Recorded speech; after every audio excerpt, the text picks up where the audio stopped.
My name is Dan David, and my Mohawk name is Tired Anote, and I'm a writer, a freelance journalist, and a media trainer. Well, this is smack in the middle of Ganassadage territory. It's kind of like a checkerboard square territory. We've got pieces of land here and there. This is smack in the middle of the largest piece, basically called the Bay. It's also called the Lake of Two Mountains because we have a mountain over here and there's another mountain on the other side of the lake. So it's a lake of two mountains. When did you first realize you wanted to tell stories for a living? That was in high school, actually. I wanted to go to Carleton journalism, but I was streamed away by Indian Affairs. They thought, like most people at that time, that I'd make a good carpenter or auto mechanic or bricklayer. Women were pushed into homemaking and other kinds of things, dressmaking, for instance.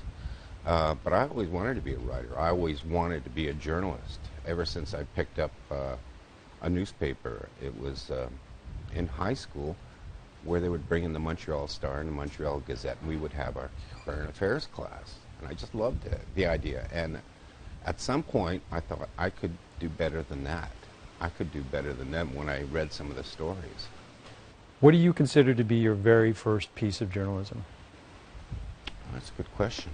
I think it was for CBC Radio. It was when I got sent up to Whitehorse. Before that, it was just basically recording people's statements, but actually doing what I think is journalism, which is looking at the why of things, not just the who, the what, the when, but why things were happening. And I think it was for a story I did on land claims for Our Native Land, CBC Radio program. But I was working at CBC Radio up in Whitehorse at the time.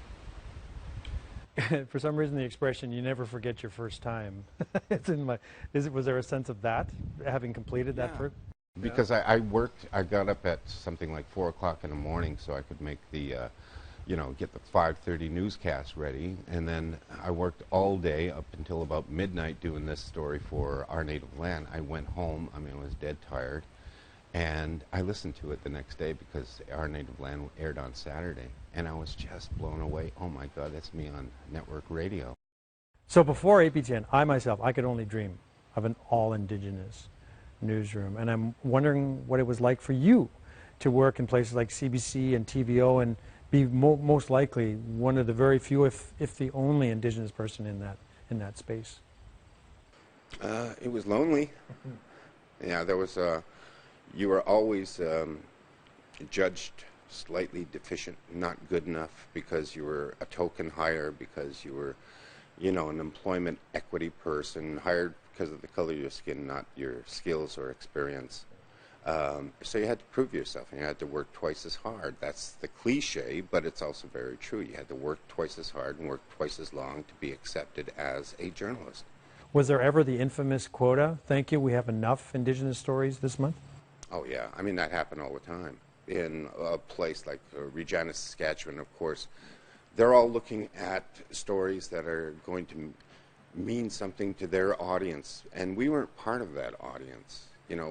Our people were north of the tracks in Regina, and so everybody else, farmers out in, Melfort, Saskatchewan, they were part of our audience, but not people over at Quota Reserve out near Manitoba or even Capel Valley. No, they just weren't part of our audience. And I asked once, I went around and asked a whole bunch of people in various newsrooms why we did so badly covering Native issues. And they said, well, one person was really quite honest about it. Says, because they don't buy advertising. If they don't buy advertising, then why should we cover them? Newspapers, radio, television, CTV, CBC, Global, it didn't matter. That was their public. That was their public. That was their target audience. We weren't part of it. When and how did you first hear about this opportunity to run the APTN newsroom?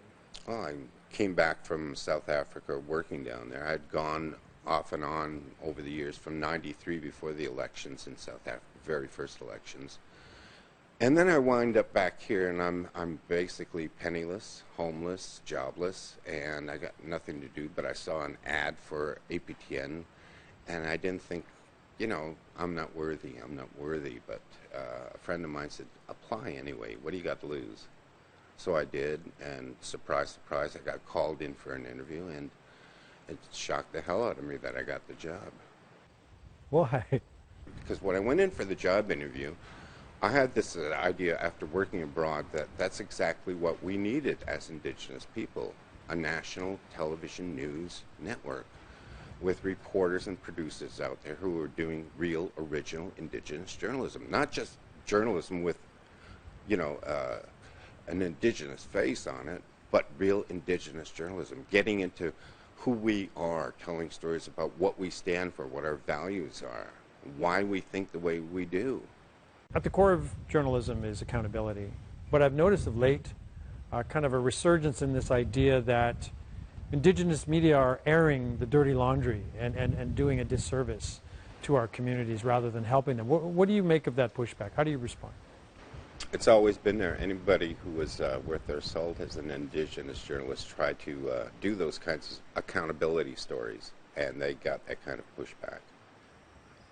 We've always had that problem. And, as a journalist, you either, do the stories that you think that you have to do, which is tell the truth about, corruption, about abuse of power, about sexual harassment, or, you don't. And you simply become a cheerleader for those people, and you aid in the cover-up of that. And I think that most Indigenous journalists would prefer to tell the truth to their people and not lie for them. I guess you don't buy the argument that it could do more harm than good? No, I don't. I think that you air the dirty laundry because it needs to be aired. It needs to be sent to the cleaners. Otherwise, nothing ever changes. It's a hell of an opportunity for any kind of Indigenous journalist to work at something like APTN, the very first Indigenous national television network in the world, and to work at something like this and carry on a tradition of doing good journalism, damn good journalism, without fear or favor. Remember, we weren't supposed to succeed. We were supposed to fail. Well, we're not supposed to survive, period. We're not supposed to be here. Exactly. But as APTN, it wasn't supposed to exist. It humbles you to think that you actually took part in building something like this.